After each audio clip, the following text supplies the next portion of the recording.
Hi, everybody, and welcome to the Design Conversations presented to you by Home Publishings Group and My Design Studio.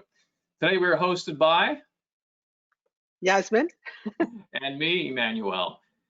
Today, Yasmin's coming to you live from the offices at My Design Studio, and me, I'm here at my home office. And this is episode 6 in our series on the impact of COVID-19 and the design industry. So, Yasmin, you want to fill us in on our sponsors to get us started? Yeah. So these episodes would not be possible without our terrific sponsors who pivoted with us from in-person events to these online broadcasts. And a special welcome and thank you to NextHome, who have taken the spot of the Homes Publishing Group. And without them and Lixel Group, Constantino, Fisher and Paykel, and Kentwood through Metropolitan Floors. So just a big thanks for helping us get these episodes and this information out to our friends. Absolutely. Thank you very, very much. All right. So how you been? It's been a couple of weeks. We took a bit of a hiatus there for the summer. We enjoyed did. some of the We warm did. weather. Terrific weather. You know, just we're getting super busy right now. Things are moving along, and we're throwing ourselves into that last sort of quarter of business as we can pick up our socks and punch away at some of our projects that are coming through now. So it's been good that way. Yeah, no, it's been interesting. On my end of things. I noticed that there's been an upshift in certain types of work. In fact, we were working on one client's home, and where we were just out shopping to do a guest bedroom. The guest bedroom now has converted into a fold-out bed / office space. So people are making changes.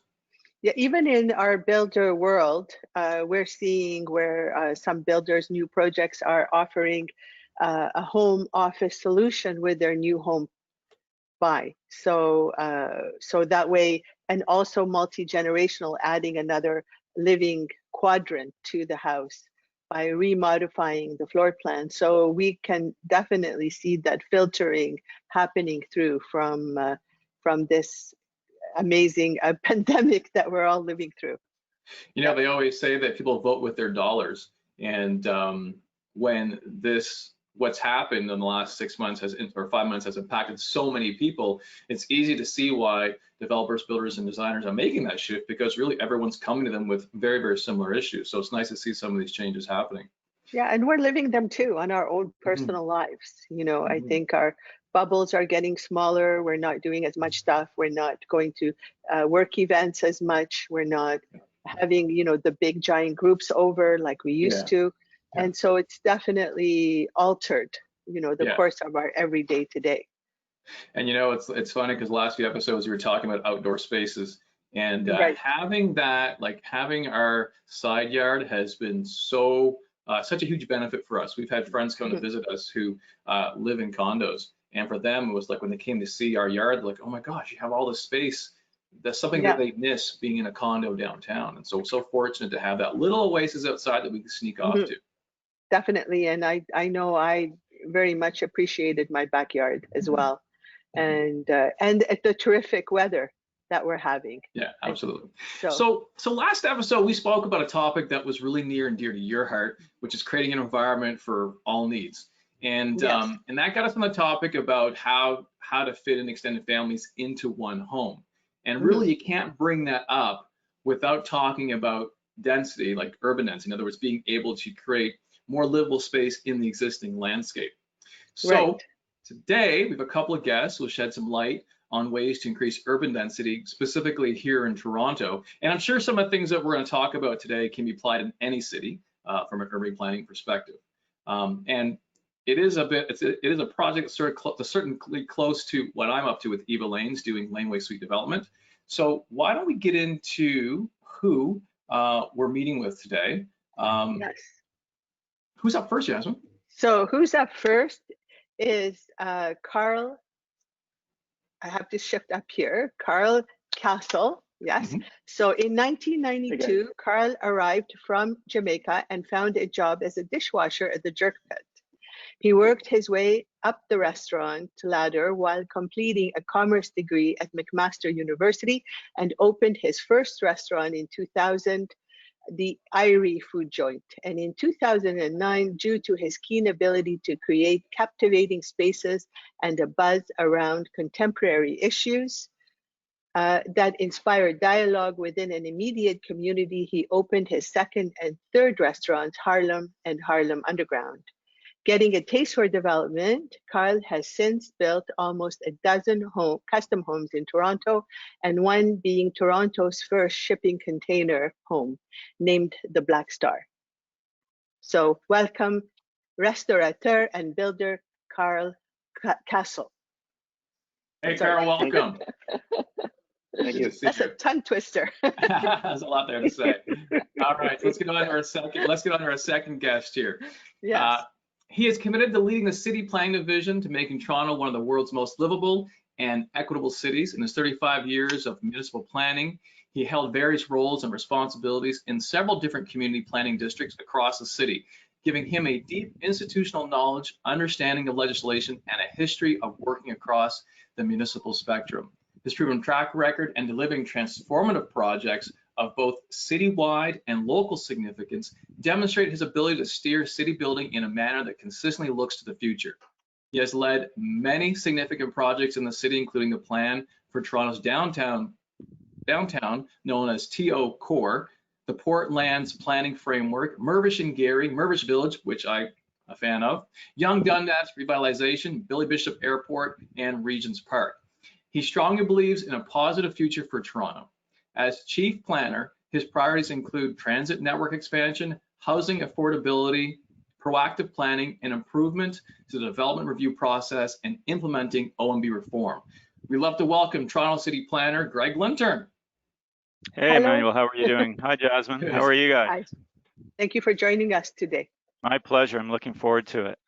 Both mouthfuls. I feel like I haven't done enough with my life. You guys are amazing.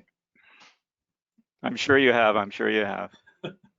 So welcome to Design Conversations. Good to have you both here. Yaz and I have been talking about urban density and talking about ways in which things can be increased, given what's been going on with COVID-19.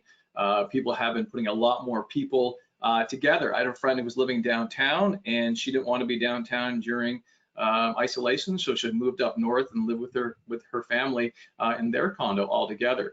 So we're seeing a lot of that. People are getting accustomed to having more people in a single space. What are we seeing happening in Toronto? What's going on? Well, my big cop-out answer is it's too early to tell. Yeah. But it's an interesting kind of, you read a lot of stuff online about crowding versus density, and I try to emphasize that I don't think there's anything wrong with density. And I don't necessarily believe that everybody's bailing out of the city or the city as a place to live and to love. I think it has more to do with design, actually, and more to do with how you can actually facilitate, in this instance, physical distancing, but overall how you can facilitate good, livable, well-designed communities and spaces for people. Remember, this is about people and it's about families, and so when you think about crowding and the physical, what they call the physical determinants of health, like that's what the medical officer of health is talking about here. She's talking about how we can ensure that we have opportunities to enjoy the outdoors.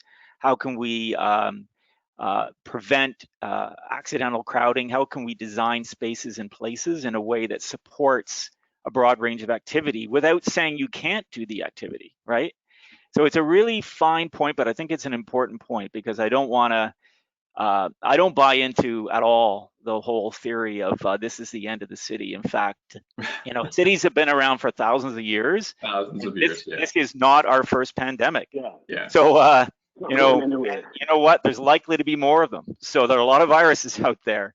Yeah. So we better figure this out. But I don't think it's about the end of days at all. Sure, Greg. No. I know you're in the city, so I guess I have a quick question about how things have been operating there. Yeah. What are the adjustments that have been made at the city for you guys? Are you working from home? Yeah. how's the last 5 months impacted your daily business? Well, I think it hit us the same way it hit everybody else, like a ton of bricks. And I think people have talked about digitalization and work from home and all kinds of trends that have been out there for a number of years. But what I think we've all just experienced is really 10 years of change in 2 months. Right. It's just kind of all caught up and forced us to make choices and decisions on the fly. Forget about the procedure manual. Let's figure out how to make this happen. So, the immediate pause, there is no doubt that people basically ran out of I remember the NBA announcement on the Thursday, I think it was, and then by the Tuesday, we're all at home. I love it that it took the NBA to tell us what the hell to do, but so be it. I'm a Raptors fan, so I don't mind taking orders from the Raptors. Me too. The idea of pausing and then getting up and running, and that's what we did over the course of probably the first couple of weeks, figuring out what was going on. But then very quickly, we had about 100 people that had a remote capability. We went to over 400 people in the space of 8 weeks.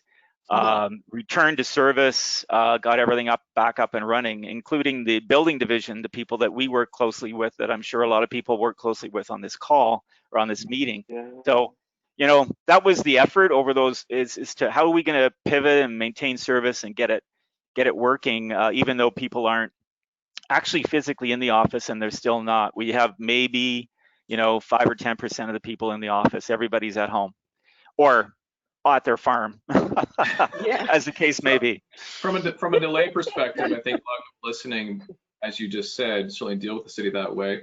From a perm perspective, are there any significant delays that we're seeing as a result of the shutdown? Well, I think we deal with kind of beginning of concept approvals and things like that. We also deal with the end of concept and ready to get building kind of end of business. So we focused during COVID on how to get people in a construction ready position, be able to go to the building division, get their permits. Mm-hmm. So we actually issued approvals for about 12,000 units in 12 weeks for a site plan and condo. So for people going into construction, for people, registering a condo, we felt that was the sweet spot to focus on. So that's what we focused on, and the building division, of course, was focusing on the same thing. I'm not going to say there weren't some COVID-related delays. I think everybody experienced some of that. Yeah. The biggest trick for us has been switching the committee of adjustment online. That was tricky because that paused for a number of weeks and then was back up and running. I think we had our first hearing the first week of June. So we've now had 26 virtual hearings. And remember, these are public hearings where people have a right, and you got to do it all legally. But so there's like 50 people or so or more. The panels sit, and they're web-supported calls where people pre-register to depute, and then the panel issues its decision. And we do our normal kind of business and issue the decision, and then there are appeal rights. So that whole kind of thing called the Committee of Adjustment is up and running and getting literally hundreds of decisions out the door in a virtual format.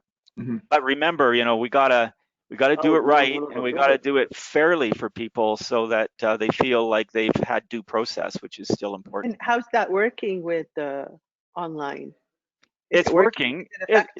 We've had I can recall one or two where we had to shut it down because it went all wonky technologically, which I'm sure we've all had one of those days. But by and large, it's been working really well, and we've been working through what was a backlog because it paused for a few months. Yeah. There was a backlog, so we're working our way. We have a project on pause over there right now. We'd like to get that moving too. Yeah. Yeah.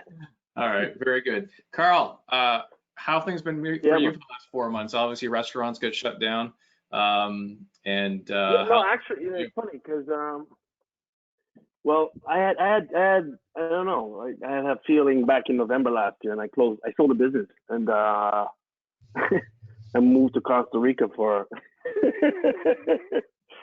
for a few months. So I was actually in Costa Rica when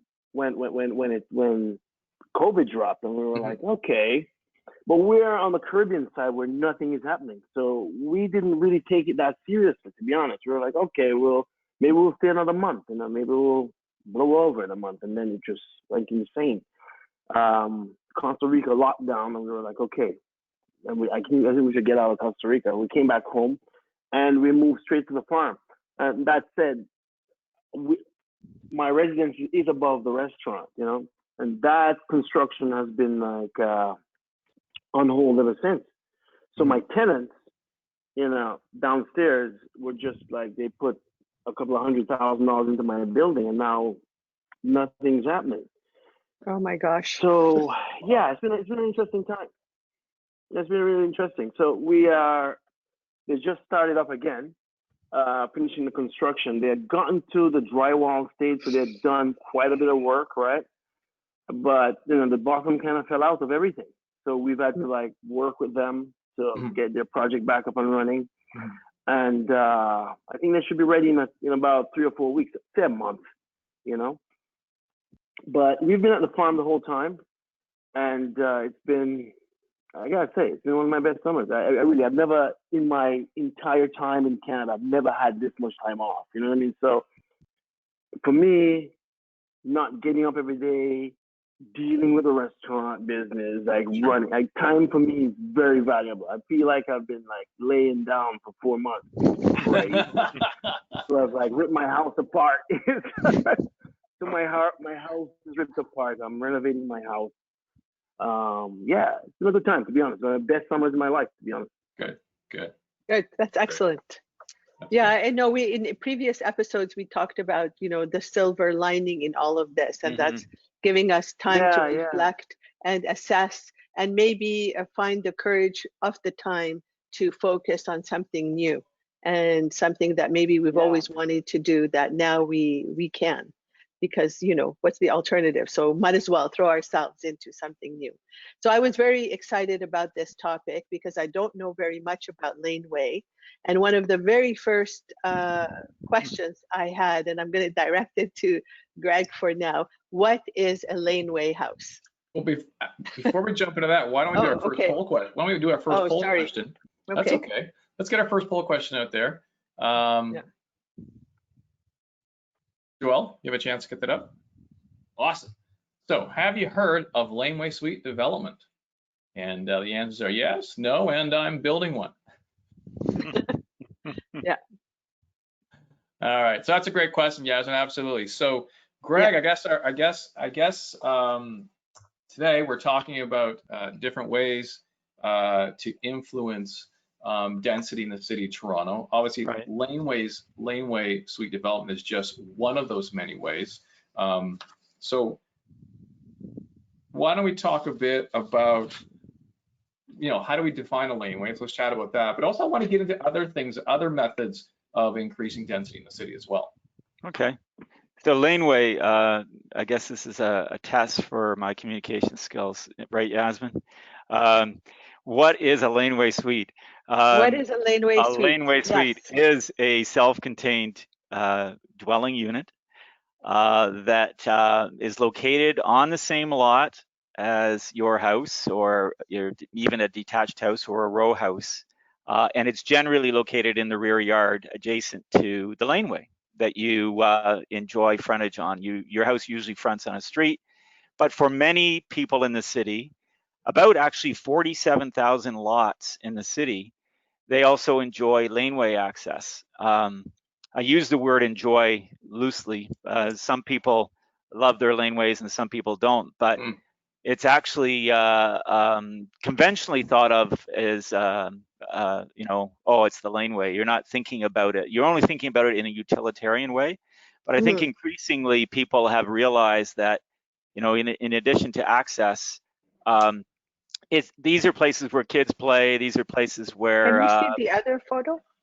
Yeah, the other one's pretty neat. That's probably the before and after, right? Right. So I mean, these are opportunities to realize some new grade-related housing. So what City Council did in 2018 was they approved new zoning standards that permit these types of buildings to be constructed adjacent to the laneway as of right, what we call as of right. And it was expanded slightly in 2019. So now about, as I said, about 47,000 lots that have laneway frontage in or access in the city of Toronto have this permission in the bylaw, in the zoning bylaw, that is. Mm-hmm. So Yasmin, what's interesting is that, you know, we talk about 47,000 that are on a laneway, but obviously not every single one of them qualify. And I think that's where we're at. And I think it's the important part of this conversation today is to discuss, you know, how does one qualify to be able to build a laneway suite in their backyard? I just want to ask, like, why would somebody want to do this? Like, what would be the advantage of using part of your property to build this residence? Yeah, I mean, I think for me, but we had a really big consultation for this in 2018. We actually filled the city council chamber, so there's like over 300 people at this consultation meeting. Were you there? Maybe. No, there's a fly going around. So that was an interesting point. You know, I would say 95% of the people in the room supported the idea, and it was because they had a notion that this is where I could have my kids live. This is where I could have my parents live. This is a way to have a little extra income so I can afford my mortgage. Intergenerational living, you know.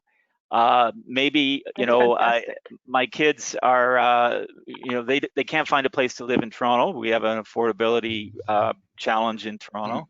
So this kind of definancializes housing a little bit, I would say, because the land value is taken out of the equation. If you aren't as, you know, it still costs money to do these things for sure.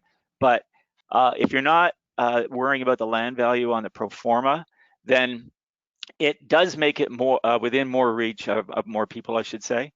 And that whole intergenerational story that we heard about in those consultations is kind of rung true. That's what we hear from people, is that you know, they're seeing this as an opportunity to expand their family footprint and give them that flexibility. You know, you may live there one day yourself and flip with your kids, that type of thing, or my cousins, you know, coming from out of town or whatever. There's so many different I've even heard many boxes. Yeah, we've even heard stories about divorced parents. So you know, they want to stick together for the kids, but not that close. So you know, I think that's the big play here is how to bring more options for people. That's very cool. One of the great things you talked, obviously you brought up a lot of great points, and one of the additional things to bring up to that is that we talk about the cost of living in Toronto, the cost of housing in Toronto, and affordability. And I've heard many people, I'm not sure if you guys have heard this, what's called cooperative living, where when people get together, and they'll get together with a family, and they'll purchase a house, turn the house into a duplex, and now they share a house. And this actually offers a very interesting opportunity, because now you don't have to actually share the house. You could actually buy land together, and one couple gets the house, and one couple gets to build a brand new house in the backyard. Yeah. So there's definitely a lot of avenues to get oneself into laneway development for sure. Yeah. I have a question. Yep. The $50,000 is it a refundable or non-refundable loan that you guys are offering for laneway building? How does that work? Yeah, so that is when this got approved by City Council, there was an interest in whether or not we could make some of them more affordable, because this is basically a market proposition, right? It's not something that this is something that the private market would do, and whether or not you make a deal with your kids to live rent free is your business. But if this happened to be rented to somebody else, you could apply for what's called an affordable laneway suites grant or loan. And that would be in exchange for you signing up to maintain the rent at a certain affordable level for a certain number of years. So it's worth looking in. It's worth looking into in terms of whether or not you are interested in that kind of approach. We've had some applications for that, not a lot, but some. And I think as this thing takes flight, you'll see more variety, or more interest from that type of thing. The other part of it is deferring the development charges, and that is that's another thing that we heard from people, is how to development charges get the cost down a little bit, and the development charges are steep. So how to avoid paying that charge, agreeing through an agreement not to sever the lot, and that way, the whole intent here is to build rental housing. There's a shortage of rental housing in Toronto and rental housing options. So this was seen as a way to kind of as a quid pro quo for that, and a way to tie in the financial objective. I think a great way to demonstrate that, if a person puts their mind, is imagine you had a basement suite in your home. Instead of a basement suite in your home, it's a suite now in your backyard, what the garage typically would be. So you're not severing your basement from your home. Exactly. So same would apply with a laneway suite. You're not severing it either. Yeah, and the severance, you get into crazy stuff with access and ownership and lots of lawyers and all that stuff, and that you can just see your soft costs going up and up and up, and it's not something that the city was interested in. Okay, is it possible to sever? I read somewhere that after 20 years, there's allowance for severance. Is that possible? Well, the way that we've written the policies and the regulations, we don't encourage it, and it's not something that we intended to support through the policies. And at this time as well, all the services come from the principal home. So if you're getting to a severance situation, you're still pulling your water, your electricity. I understand that, home. So it's tethered. It's tethered basically to the main house, and that was the idea. Is like it's a subordinate, housing option related to the main house. So what are some of the things we need to qualify in order to have one?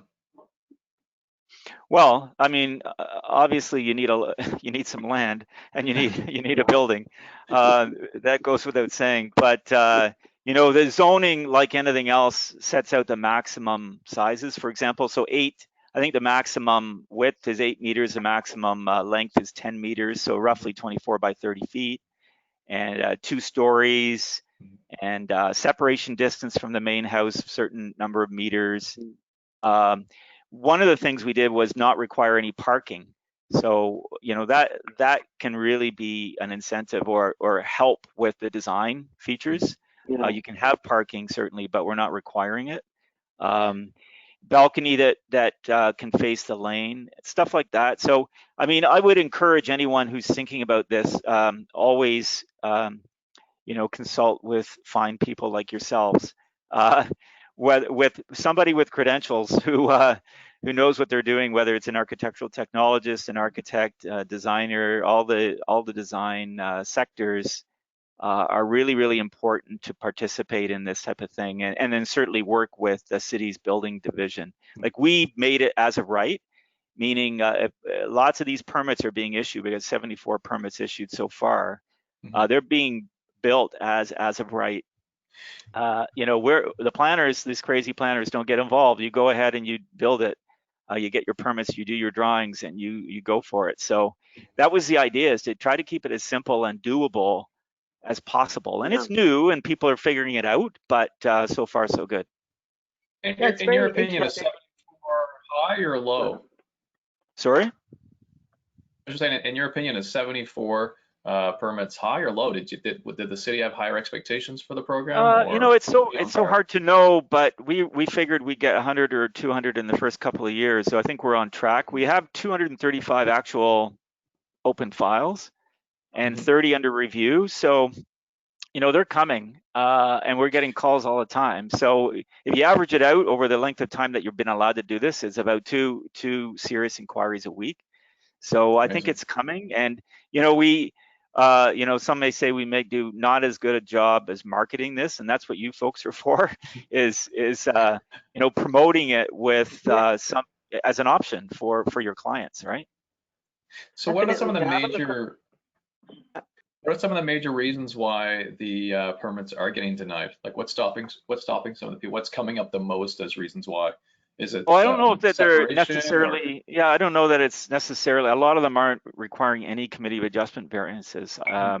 We're going to do a review after, I think it's the first 100 are built, because we're figuring out a few things as we go. Like, I mean, the idea was not to, if you strive for perfection, you'll never make any progress. That's my You'll never my start. rule.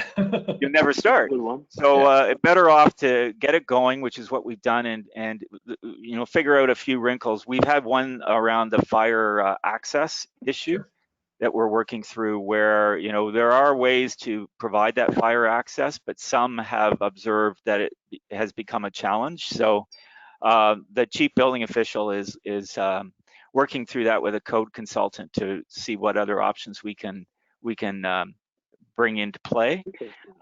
So again, progress. Perfection is the enemy of progress, I'd like to say. So you're better off get going, which is what we've done. Yes. Yeah. And then if there are some things to figure out, you figure them out and you fix it, right? Yeah. So I'm very curious about Carl. How did your love of food get you into building? How did one lead to the other? No. And then from there to go to containers. I grew up on a farm, which pretty much explains all of it, I think. You know, I grew up building. I grew up using my hands, which led, you know, I learned to cook from my grandmother, so there's always a love of food.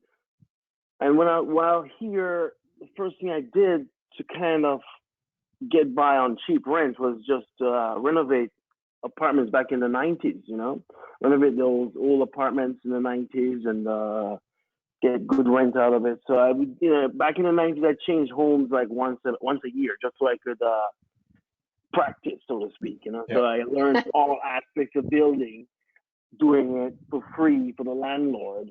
But I learned a lot, you know. For example, when the loft phenomenon kicked off downtown, I was one of the first guys that putting in some bathrooms. Mind you, not all of them up to code, I can tell you. I'm not listening. But I learned a lot those times, right? So that's how I ended up in the building trade. Now, that said, containers have long been a fascination of mine. I've always wanted to build one, and my uncle used to modify them, as a matter of fact. I mean, here, it's not, no one really knows that, it's not that big a deal, but in Jamaica, they're everywhere, you know? My uncle was a welder, and he taught me, I learned how to weld, you know, through my uncle, and I've always wanted to build one, like always. And when the chance came up, I jumped at it, you know, because my building on Queen is a commercial residential, so you can pretty much build to the end of the lot. So I ended up having a laneway house, so to speak, because I put my front door facing the back alley, which I've been doing my entire life. So, you know, I enter through the back always. I think we have a photo of it, of that one with the. It's very Joel? cool. Was the approval I'm sure process difficult, Carl? she's going to. You know what? It wasn't. The city was really cool. I gotta tell you. You know, no one really knew what I was doing. It was just like this. So this structure. I tried to explain as best I could, huh? So this structure is. Where are the containers? Are they on the bottom? How many in the containers? middle? There's three. There's three and a bit. See that little orange streak going through the middle there? That's my garage. Believe it or not, it's like a 3-foot high bunkie, right? Just to like get for storage. If you understand what I mean. It was so we used high cubes, 20-foot high cubes that we had modified by Store Stack, and they cut them and then we dropped them in place. And the whole point was to build with as little disturbance to the neighbors as possible. So we wanted to build it somewhere else, you know. And I had a patio. It's a little area there is actually my restaurant patio. So I had to design the structure that I could keep my patio open while I was building. So the best thing to do was to build it somewhere else and then take a few hours and drop it in place, as opposed to like spend an entire summer, which I'd lose somewhere around $100,000 by my calculation, you know, digging and, you know, sawdust. You just name all the problems that comes along with construction. That's what you'd be faced with. So, oh yeah, that's what that. Where do you find that? That was my original sketch. That was the sketch. Researchers. Yeah, we sketched it out, and yeah. So how does it work for insulation and running the electrical and the plumbing? Does it go between? Where does it all go inside the container? Mine's a hybrid. So, we ended up, the project was supposed to have 13. It was a very ambitious project, really. We were planning to use 13 shipping containers, but when we got down to it, we realized that, we needed a 60 ton in the alleyway, which, the 60 ton, the stabilizers, the outriggers are 22 feet, and we only had like about 18 feet in the alleyway. Mm-hmm. You know what I mean? Uh-huh. So we could, so we had to abandon that because we had to, you couldn't, a 30 ton can only go so far horizontally, to drop the containers in place. So we had to go with a hybrid of part conventional construction and part, shipping. So what would you like? Do you drop it on a slab on grade? Do you dig down a bit? Like slab on grade. Slab on. No, what we did, we dug. The load bearing points are on the corners of the shipping of the shipping containers. So what we did. So there's like caissons or something. Huge. The what? Sorry. I think the question was, are there caissons? Or like, how do you support the? Oh, we have huge concrete forms. Mm-hmm. Okay. Foundation piers on all four corners. So we had these massive concrete piers on all four corners of the container, and then we poured another slab on top of that and reinforced it with steel. If that makes sense. So how's the response been with your neighbors? That's what I'm saying. It's funny because we back on to I call it $1 million roll. Like for real, Richmond Street on the other side, right? And that, Richmond Street became $1 million roll in the mid 2000s. So you can understand the concern, and everybody was like, "What?" Shipping containers. So can shipping containers be a solution for Laneway homes? Is that something to consider, or is there? That's one of my. I'm really. Why containers? Why? Because they're modular. They can be built. The problems you have with your neighbors and the noise you make from construction, a lot of that can be eliminated by just having them built somewhere else and dropped in place. Mm-hmm. And then you go inside and do all the work, which takes all the dust, take the neighbor's summer. The neighbor gets his summer back. You know what I'm saying? It's just, that was my idea, to like build them somewhere else, bring it, drop it in place. The problem I have encountered in the last while is, I had a friend who we're working on a unit for his backyard, which is about, and the issue we came into was the 45-degree setback, that angular plane, because it requires cutting the two main structural piers for the container on the back end, right? So that presented a significant challenge, and it was just like, do I want to do that? Do I want to lose all that? But couldn't you just additionally add the additional 4 feet to the back of and actually construct in the vertical plane? Yeah. Yeah, you don't need to cut the container. You could just add to the back of the container, couldn't you? No, yeah, it's totally possible. The problem with him was that his lot wasn't deep enough. Too long, yeah. So you understand? So you could only put like a 20-foot maximum what he could do. Yeah. And that, the angular plane presented a problem for him. So we're like, okay. But other than that, shipping containers are like perfect, like absolutely perfect. You can put 4 of them. The average house in Toronto is like 16 feet wide. Perfect. Drop them in on the property line. Do all the foundation piers. What are your thoughts, Greg? Well, I mean, one of the things that Carl's pointing out is the beauty of modular as well, right? Yes. Like just finishing it off-site. Being, we're doing some modular housing, new modular affordable housing. There is a company, I think it's called Our House, that is working on a modular kind of Main Street building. I've heard of them. And they're doing Laneway as well. There's lots of folks in this space, which is exciting. Yes. But you know, being able to, what I find fascinating about modular is that, first of all, you don't have to sacrifice at all on any quality. In fact, there could be a higher quality control because you're making components in a factory, and you can control for a lot of things that you may not be able to control for otherwise.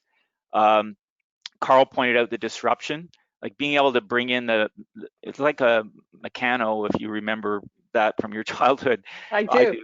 Because I'm old enough. But like building all these parts with parts. What kind of parts do I need? You know, you order your parts, somebody makes them up for you nice, and then you bring them, and you can more quickly assemble them on site.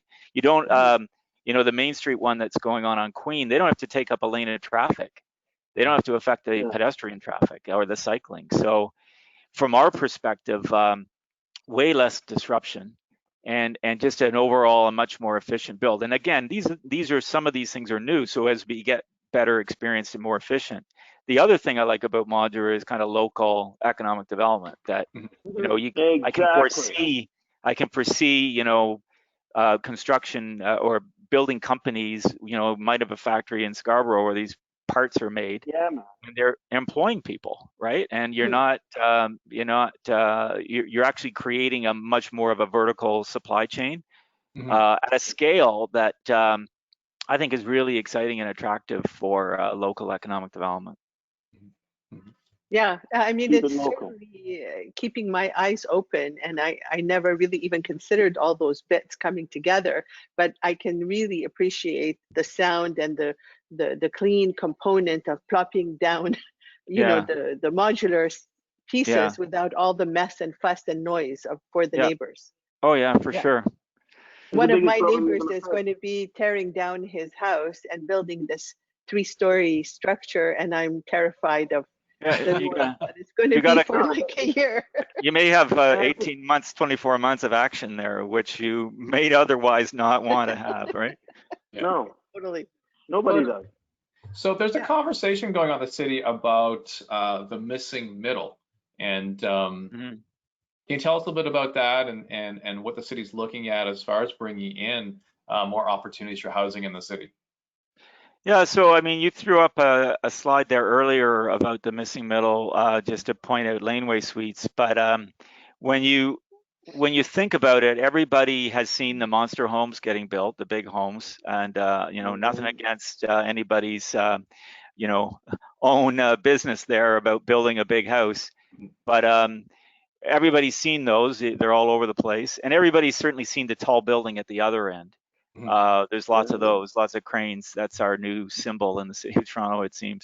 But do we still have the most cranes in the world? Yeah, we're way up there, aren't we, Carl? Like, it's just crazy. No, for real. But, yeah, a lot going on, but you know, much less in the middle, right? The duplexes, the townhouses, the walk-up apartments, and it's funny, you know, there's quite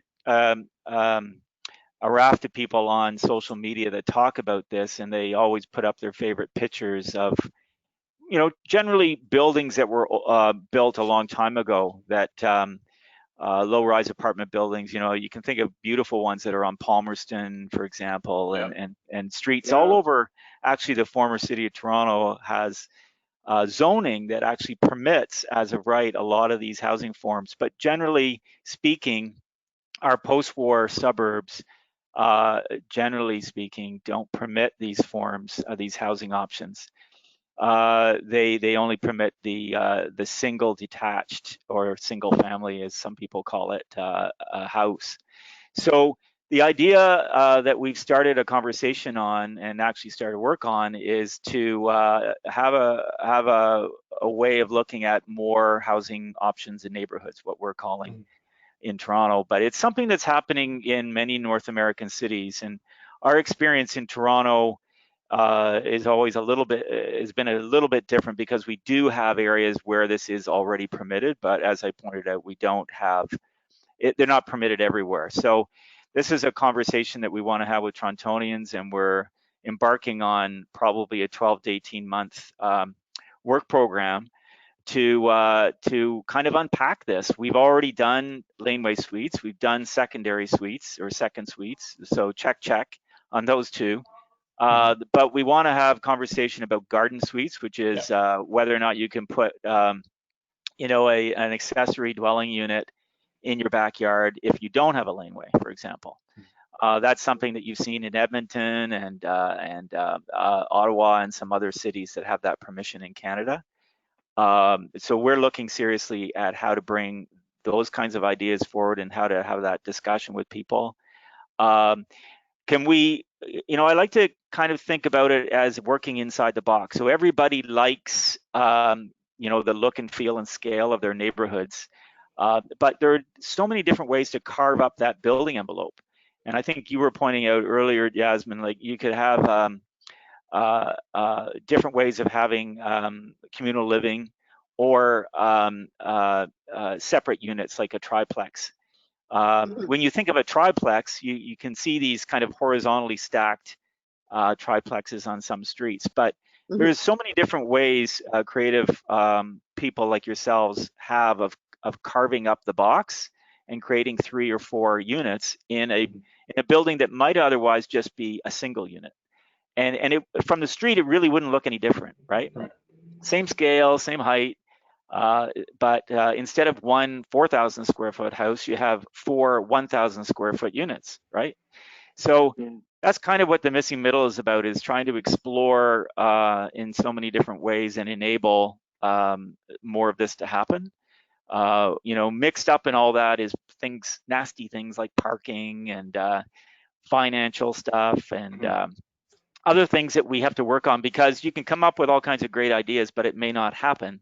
So you've got to think about it in a multi-dimensional way and make sure that we kind of connect the dots on this and make sure that if we are proposing something, it has a reasonable chance of taking flight. We don't want to just be academic about it. We want to be real. And again, like Laneway, we want to, you know, there's no point in creating all this and then creating bureaucracy around it. So having permission that's as of right, so that if you've got a good idea that fits generally with the rules, you can go ahead and do it. And that keeps the cost down too, right? That keeps the cost down. So if you think you might have the square footage on your lot to build an additional coach house or additional dwelling, laneway, whatever that looks like, who could you reach out to find out more information? Are there like people who specialize, or can you reach out to a certain department of the city to answer that? So I mean, right now for laneway and second suites, you can check in with customer service in the Toronto Building Division, and they can tell you what the zoning is on your site. And the first floor, as you go into the city. Yeah, in City Hall or online. And we've got a website up for both laneway suites and second suites that's packed full of information and contact information about some people to talk to. And again, I would really have that? We can get it for you. Post it on our back page. We'll get you that link. But again, the other thing I really always strongly encourage people to do is seek the advice of professionals who work in this area, because that's our number one advice. that's you don't want to embark on spending money like this without getting really good advice from folks like yourselves. Emmanuel, is it time for our rapid fire or not yet? Yeah, you know what I think we got to do is we actually had a question there too. We had a question for our audience, which was. Oh, yes. Yeah, we have a poll question to ask, one more, which is just about the conversation we just had. We were talking about other forms of increasing density in the city of Toronto. And that was, do you like low-rise walk-ups as a solution to Toronto's density problem? Yes or no? And when I think of that, I think about established neighborhoods where every other block or at the end of every block, there would be a building built that's, 3-4 stories tall that would have, that maybe 7 to 10 units, and it's kind of what crosses my mind when I think of stuff like that. Is that kind of what the city would like to promote and do, or we're really just kind of assessing what Toronto's? That's a low-rise apartment. They're all over the place, and you're right. They often are at the end of a block. They kind of have the storefront abutting the main street, and then you turn the corner, and there's a residential entrance. Yeah. And some, I live in the West End, and there's some really neat stuff going on in the Junction where, there's one that I just love that is a Corten steel addition to an old bank building, and it's just gorgeous, right? And they've added on top and they've added at the end, and they've created a beautiful little entrance. And I don't know how many, like 3 or 4 apartments in there, but it's exactly what you described, Emmanuel, in terms of that make nice, comfortable fit. They all have little balconies, Juliet balconies, and it's great. Yeah, I think there's a lot of things to consider. It's easy to just say, hey, let's increase density, but there's only so much existing land. Everyone has their own self-interest of how they want to manage that land, what they want to do with that land.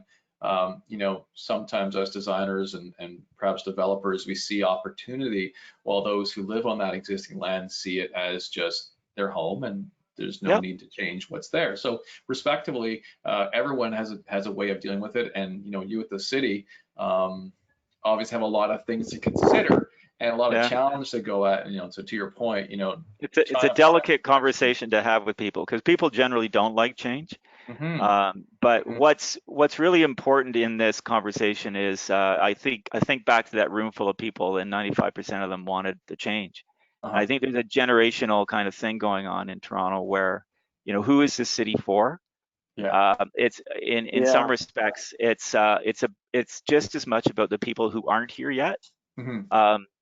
And when you think about it, what kind of city is this going to be 20 years from now? Let's work on that together.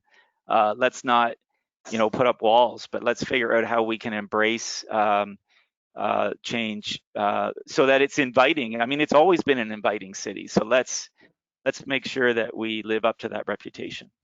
And I do believe with what's happened with COVID too, it's sort of made people think outside of that box, and how to stay closer and in the city with our families, as opposed to getting out of the city and leaving the city, and being more distributed far from each other, because we do need each other. We do need our little families. They're important. Absolutely. Yeah, so if you could just give us a quick blur from our sponsors, and then when we come back from that break, we're going to jump into our rapid fire questions. So Yasmin, take it away. Yeah, just a quick, in case we run out of time near the end, again, a quick thanks to our terrific sponsors, NextHome, Constantino, Fisher and Paykel, Lixo Group at Kentwood Floors. Thank you for pivoting with us again.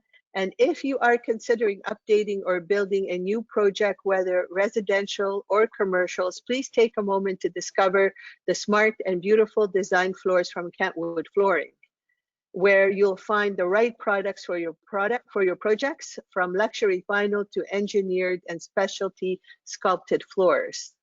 They are not only absolutely gorgeous, but environmentally conscious, providing healthier indoor air quality after installation. You can find more information about Kentwood Flooring by contacting metrofloors.com, and you're going to love it as much as we do at my design studio. So thanks for our sponsors for these 6 episodes. Thank you, Yasmin. All right, so now we're into our 10 rapid fire questions. We're going to try to give ourselves about 60 seconds each to get through them. It could go fast, it could go slow. These might be on topic, they might not be, I don't know. So first, should I be worried? Yes, be very worried. Be very worried. All right, first question is, what did you learn about yourself during quarantine? You going first, Carl? Yeah, like I said, it's been the best summer of my life.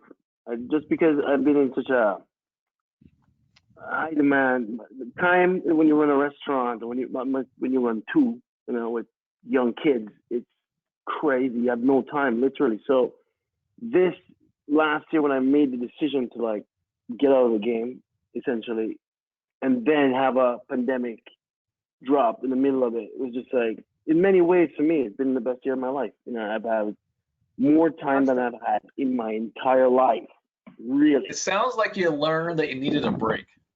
Yes. You know what I'm saying? Like for real. No, I was really on a thin line there for a minute because I just finished build. I ran the restaurant and was building the apartment above. You know what I mean? At the same time.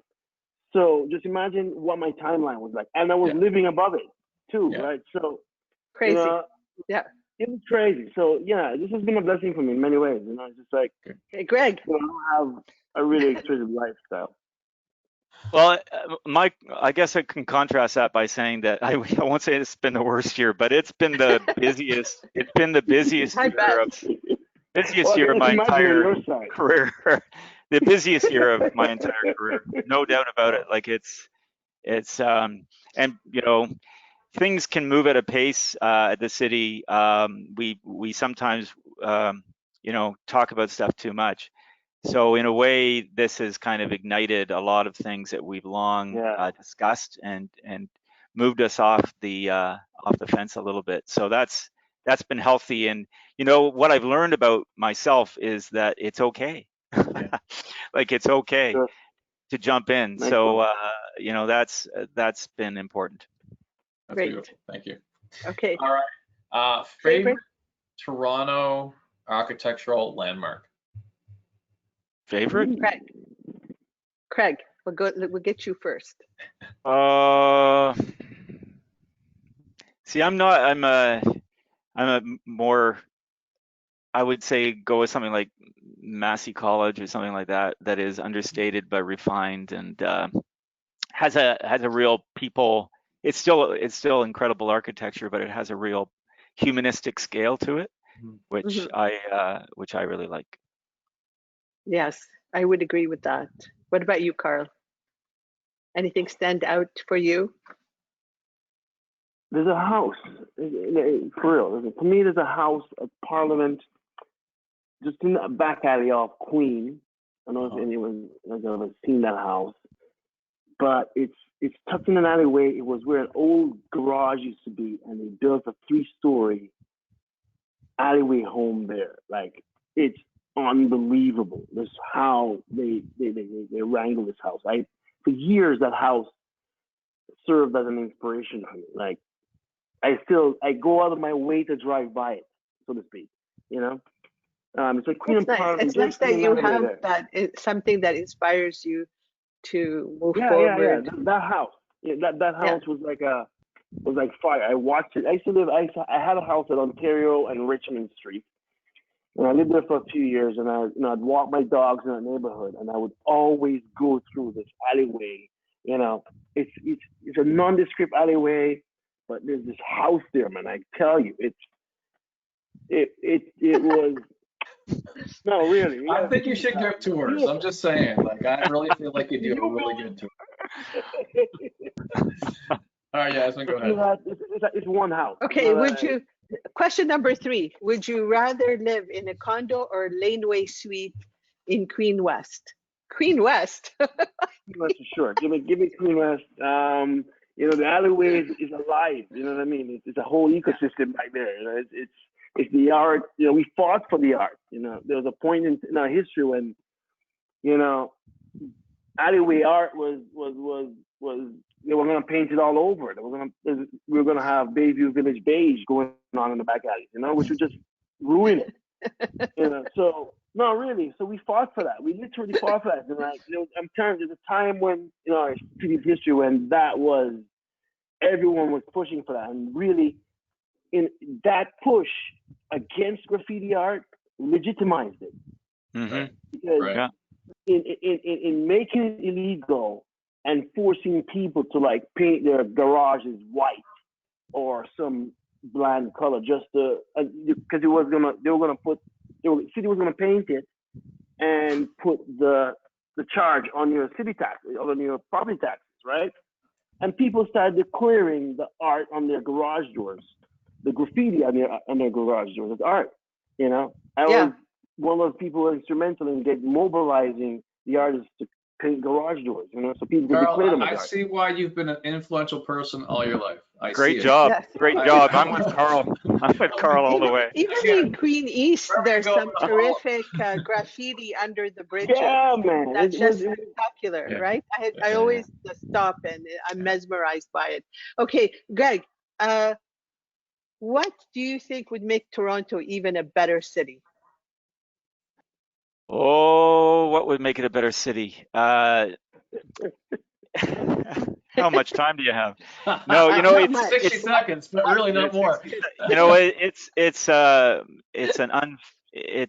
unfinished. It'll always be unfinished.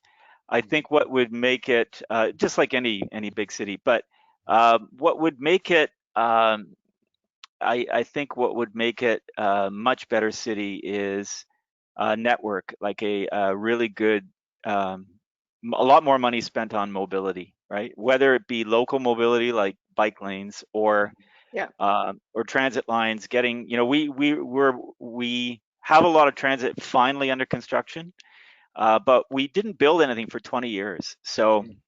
We were really definitely behind. Yeah, we're behind, but we're catching up. And I think, if you look at the success of any city, it's that kind of mobility network that is grafted onto the geography of a city. You look at Tokyo or Amsterdam or anything, because with that comes access to geography, access, more opportunities for people to build housing, more opportunities for jobs. You need the bones, and the bones are the mobility network. Great. Right. Do we have, I think we're running at our 5 o'clock point. Yeah, so maybe we can get the answers of our polls, and then I see who would like to stay on for a few minutes extra. Yes, Joelle? Poll answers. So what we'll do is we'll go through our poll answers, and then people have had a chance to submit questions throughout this as well. Okay. So if you have questions, we'll go ahead and read some of those off. My request to both of our guests here today is that although we wrap up generally right now, my request is that you guys stick around for the 10 minutes, and we'll go over some of these questions. And cool. Sounds good. Okay, that's great. And for those of you who at 5 o'clock do have to go, thank you so much for joining us. It was good to see you and good to have you. All right. Oh, what do we have there? Oh, okay. Yes, 100% of people answered yes, they knew about Laneway. Yeah. Oh, wonderful. We have an educated crowd. We're talking. That's good. And the next poll, also, we had a 100% yes. Yes. Okay. Low-rise lockups is a solution to Toronto's density problem. So, Greg, I think you have the approval of everybody now to go. That's a representative audience, you think? Yeah. Is that a representative audience? I don't know. We'll say yes. We'll say yes for the sake of development and argument. Let's just say yes. So, Greg, sounds like a green light to me. Green light. Sounds like a green light. Are there any questions from the audience, Joelle? Yes, we have a few questions. So question number 1 is, do you foresee detached coach houses as a viable option in the yellow belt, corner lots, or all lots in the near future across the full city of Toronto? That's a yellow belt. That's the yellow belt. I hear that. Yeah, that's a kind of a term that's caught on that describes our low density residential neighborhoods. It's yellow because it's yellow on our official plan on the map. That's the map color. You know how they talk about the green belt outside of the city? Right. This is kind of the green belt is about preserving or preventing development, and people have put the point forward that actually the yellow belt also prevents development. So because it's so restrictive. So that's where that came from. The question about coach houses, yeah, that's definitely on our work program for the missing middle work that we're going to do. And do I foresee it? Well, we've pretty strongly signaled in our recent report that you can see on the website that we'll give you the link for that. That's something that we really want to investigate that follows on the heels of the Laneway suites. There's a lot of logic to it. And I think that we can definitely, look forward to that conversation with Torontonians over the next little while. It's a priority item for the planning division. Great. Okay, good. So I actually did upload that report, and it is available as a handout for anybody that wants to download it that's watching right now. That's great. Any other questions? Yes. You mentioned services. Are you running plumbing, gas, hydro from the main house to the Laneway house all underground? Carl, you want to answer that, or? It makes more sense, right? From underground, yes. Yes. I'd say Yes. yes, have to. Yeah. That they're tethered, so for all the services, yes. Next question. Why is there a minimum width required between existing homes when exiting can be done to the laneway safely? It is restricting construction of a lot of these units because of narrow walkways between buildings in older areas of the city. Yeah, I mean, one thing I'll say is that we're always course correcting and evaluating. As I said earlier, the approach was to get some permissions in place and see what we gain from lived experience. So these are some of the things that have been observed.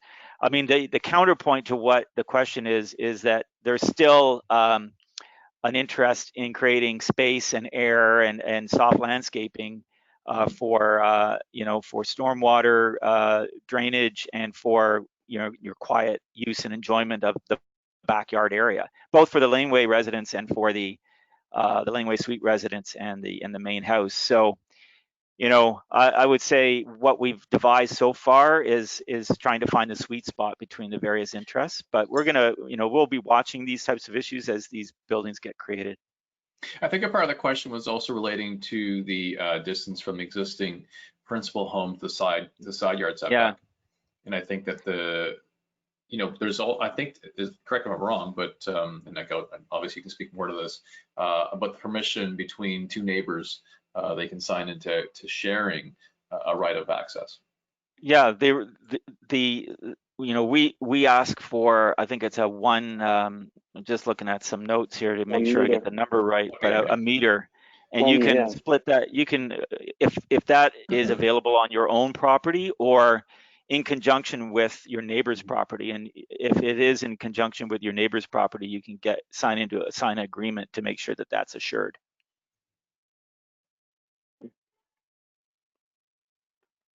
Okay, I have one more question here, and it's kind of a comment and then a question. So the question goes, I tried 10 years ago to take an existing garage and turn it into a nanny suite. It has its own washroom, but when going to get approvals was given huge grief by the planning department, and bringing it up to code would have cost huge dollars as the property is zoned as agricultural. Do you see changes happening soon in the outside areas of Toronto? What area? Yeah, what area is it? I wonder, like outside of Toronto or in the suburbs of Toronto? I wonder. Can that person write in? They can. Yeah, I mean, all I'll say is like 10 years ago, we didn't have these rules. They were adopted in 2018, right? And 2019. So I can remember, so it's all very new. It's all new. I can remember saying no to people. So now we're playing yes. So, times change and we smarten up and and values change. We think differently about it today than we did 10 years ago. And we've got our heads around the technical issues. I think 10 years ago, there were a lot of things that we didn't understand about how we could do this. Mm-hmm. So we've caught up to that. But, if the person with the question wants to follow up with an email, we can always follow up with them directly. I recall. So I think we should. Sorry, I was going to say, just as a wrap up to the thing, I love your last question about the 18-year-old self, Emmanuel. Oh yeah. So one of our last questions we ask our guests is, what has the industry taught you? What has this industry taught you? And then if you could talk to your 18-year-old self, what would you tell yourself about the industry you're currently in? Carl, 60 seconds, Carl, because 60 seconds. You got a lot of things to say. We're already at 5:10. What I would have done, okay, when I moved to Canada, I already had a degree, and I actually did another degree while I was here. what I would have said to my younger self is get started now. Like, get into the construction game, use your hands. So many of us are not using our hands. The thing that I learned in high school actually is what got me through life. I did electrical in high school. I did carpentry in high school. I did metal work and technical drawing. And those are what actually helped me in life, So do things with your hands. Don't wait. If you're inspired, go learn for to use your hands. Okay. Yeah. Greg. I'm going to go with trust. That you got to develop relationships with people, and you got to learn how to, because that's a foundation for trust. Because ultimately you've got to figure stuff out together, and you've got to believe in each other. So yes. So trust and collaborate with your colleagues. Yeah, and family, friends. respect people on all sides of it. It's so important. I think there's a lot of people running around with assumptions about each other that should be set aside. So what I hear you saying is a necessity for dialogue. Yes, absolutely. That's beautiful. Absolutely. Yeah. Very good. Very good. Well, this has been a really fascinating and interesting topic, and as usual, we can go on and and keep on, digging and learning even more. So, to our audience who have been following us for the last 6 episodes, thank you. We're going to go back to the drawing board and come up with even more topics that hopefully will intrigue and interest you all to continue following us. And to Craig and Carl, thank you so very much for spending this time with us. We truly appreciate the knowledge that you brought today and shared with all of us. So thank you. And Emmanuel, as always, magnificent co-host. Thank you, Yasmin, for this fun 6-episode ride. Thank you guys for tying the bow with us. We really appreciate that. And to anyone else out there who's listening in, if you have any more questions or anything you want us to review, go ahead and send us your feedback on what you've been seeing. And of course, if you have any questions, we'll be sure to pass those questions on to Greg or to Carl. And again, well, thank you so much. Thank you. And keep having conversations. Bye, guys. I'm going to close the meeting now.